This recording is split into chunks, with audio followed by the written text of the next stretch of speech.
लो कच्चा बादाम, ले लो चाची हमारा से कच्चा बादाम। अरे ओ राकेश भैया, ए राकेश भैया, अरे इन्हें सुन।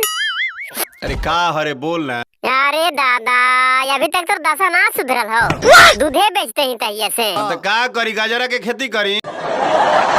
अरे गजरा और मूली के खेती में तोरा ना करे कहियो, एगो मस्त बिजनेस बोलियो की तोरा। बोल। और वो ऐसा बिजनेस हो कि कमा के तो माला माल हो जीबी। अरे बताओ ना रे। उन्हें देख, उन्हें वो बुढ़वा किरण कमाई के पेटा फुला लेने से।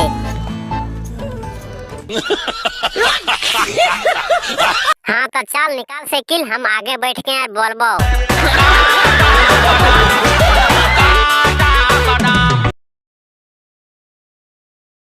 लेकिन कौन शहर जीबी यार, घरा से आदमियन के की कह के निकालबी से तो जानबी, ठीक हो। निकलो ना घर से बहरिया, बेचे आइल बानी गाँव शहरिया। धत मर दे, तोल मोल कुछ दाम उम बतेबी तब ना आदमिया निकलतो घरा से। तोल मोल ना करो हमसे, रेट हमारे खुले। कैसे 50 रुपया लीटर? अरे पूछो वहाँ कहीं नहीं। कच्चा बादाम ले लो, कच्चा बादाम। हाँ यार, कौन ले रहा लो यार, चल घुमा सकलिए, घुमा दोसर गाँव चल।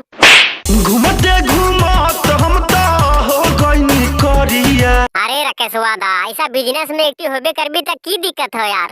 और रतियन चल ना, फेर लबलियन में चरचराए घसबी 4 दिन ता फिर से गोर भेट। भइल ना बहनी बंटा गोले शरीरिया। अरे राकेश वादा, हमरा लागू कि सब गांवन के आदमियन धान काटल चल गेल और चंगरियन स्कूल, इसलिए अभी तक मोहनी बटा ना हो करो हमनी के। चल अच्छा ही गाँव देखिए। भूख प्यास से मोहरतानी देखो भइल सा। हाँ यार, शाम के 5 बज गेलो और अभी तक मोहनियो ना भलो।